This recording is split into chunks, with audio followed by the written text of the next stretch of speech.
मध्य भारत के जंगलों में वनस्पतिक पेड़ महुआ आदिवासियों के लिए किसी वरदान से कम नहीं,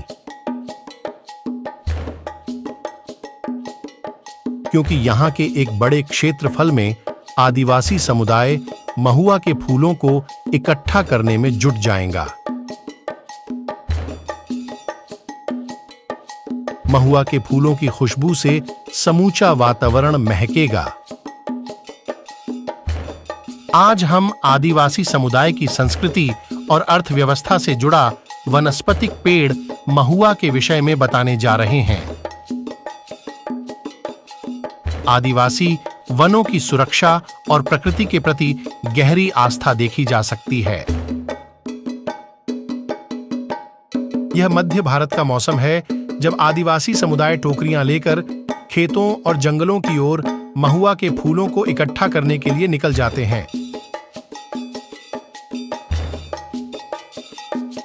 महुआ, जिसे इंडियन बटर ट्री भी कहा जाता है, सांस्कृतिक और आर्थिक कारणों से मध्य प्रदेश, छत्तीसगढ़, ओडिशा, आंध्र प्रदेश और झारखंड के आदिवासियों में काफी उपयोगी माना जाता है।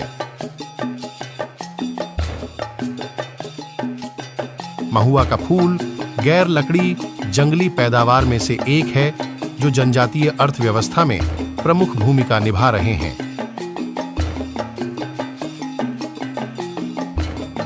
महुआ के आर्थिक महत्व का अंदाजा इस बात से लगाया जा सकता है कि देश की 3/4 आदिवासी आबादी महुआ के फूलों को एकत्रित करने में लगी हुई है, जो दर्शाता है कि इनका जीवन इस पर निर्भर है।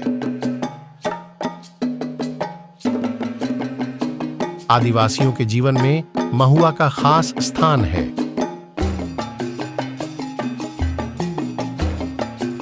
ये उनकी रोजी रोटी का साधन है। उनका खाना और पानी भी इसी से आता है। यह एक ऐसी फसल है जिसके लिए उन्हें एक भी पैसा खर्च नहीं करना पड़ता, क्योंकि इसका अधिकांश हिस्सा कुदरती तौर पर जंगलों में उगता है। आदिवासी संस्कृति का हिस्सा महुआ कई कारणों से आदिवासी संस्कृति का एक अहम हिस्सा है।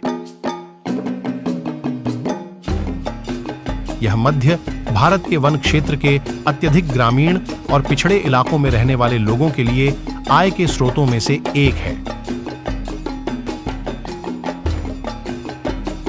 इसका उपयोग जंगल में रहने वाले आदिवासी समुदायों द्वारा जैम से लेकर सिरप और औषधीय तक विभिन्न प्रकार के उत्पाद के लिए किया जाता है। आदिवासी समाज में फरवरी से मई तक महुआ के पेड़ की अहम भूमिका है। इन महीनों में आदिवासियों को महुआ के पेड़ से फूल और टोरा फल प्राप्त होता है। महुआ का मौसम जैसे ही शुरू हो जाता है तो जनवरी के महीने में एक त्योहार आता है, इंडूम पंडुम। इंडूम पंडू का अर्थ है महुआ का त्योहार। इस त्योहार में आदिवासी समुदायों में महुआ के पेड़ की पूजा करते। आदिवासी समाज अपने आसपास मौजूद जीव जंतुओं को अपने समाज का हिस्सा मानते हैं।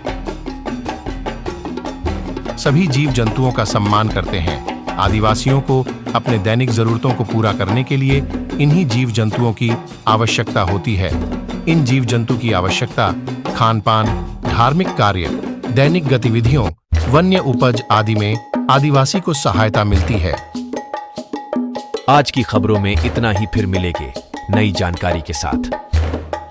हमारे YouTube चैनल सतपुड़ा न्यूज को लाइक, शेयर और सब्सक्राइब जरूर करें। धन्यवाद।